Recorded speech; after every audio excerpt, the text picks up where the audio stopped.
Hey everyone, so today I'm going to talk a little bit about how to learn how to be a baby. No, we're going to talk about how to be an adult because being a baby is easy and being an adult is hard.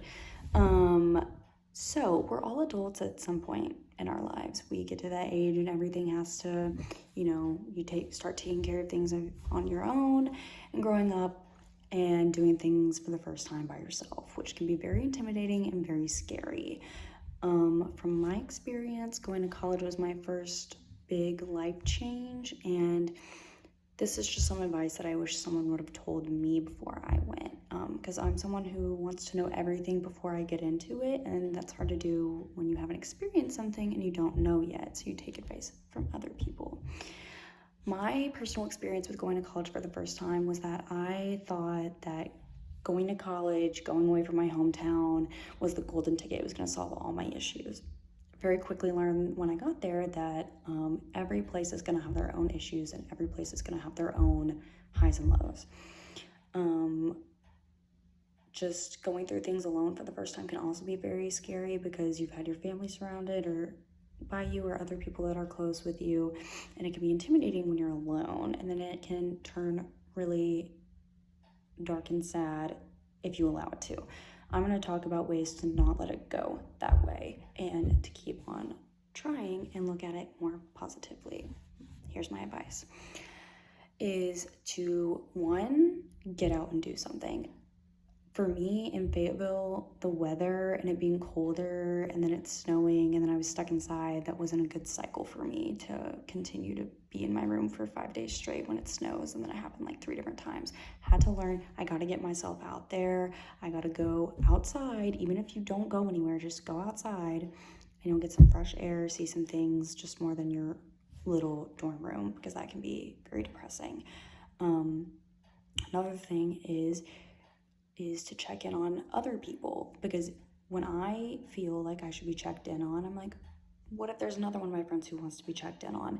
I check in on them, and then normally they ask me how I'm doing. I can tell them about how I'm doing, but sometimes when you're hurting, it's good to like try and like reverse that, like being like, no one's reached out to me really, and I feel like no one has. You reach out to someone, like you be what you want to see happen in your life, because I believe that things come back to you, like what you put out comes right back to you. And if you do that just in these small little ways of like checking in on people, or paying a little something forward, or giving things away, or just keeping people in your thoughts, and whatever you do, that can really help yourself when you start helping other people, which sounds very overused, but it can. Another thing is to just, I am a planner. I like to plan everything out, but sometimes that overwhelms me.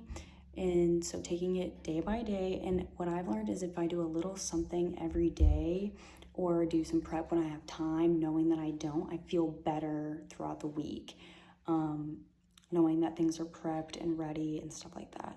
I think the last piece of advice I'm going to give is to just give yourself a break. I'm very hard on myself, and I see that a lot when I'm at college. I'm being hard on myself on grades, I'm being hard on myself on my room being clean and blah, blah, blah, because, my parents are sending me here and I want to make them proud and I want to do what I need to do. And that can be really, a lot of pressure for some people. And so I just remind myself, take it one day at a time. Like, I'm going to be okay and everyone else is going to be okay. And just to remind yourself to take a breath, and it's okay to mess up. It's okay to not do everything right all the time, because you aren't going to grow if you don't fail. Failure comes with growth. So that's just a little bit of my advice, and I really do think that growing up in adulting can be very hard and intimidating at first, but knowing what you need and knowing what you can provide for others and what you need others to provide for you will help you in the long run. So yeah, we'll all just get back to learning how to be adults. Bye.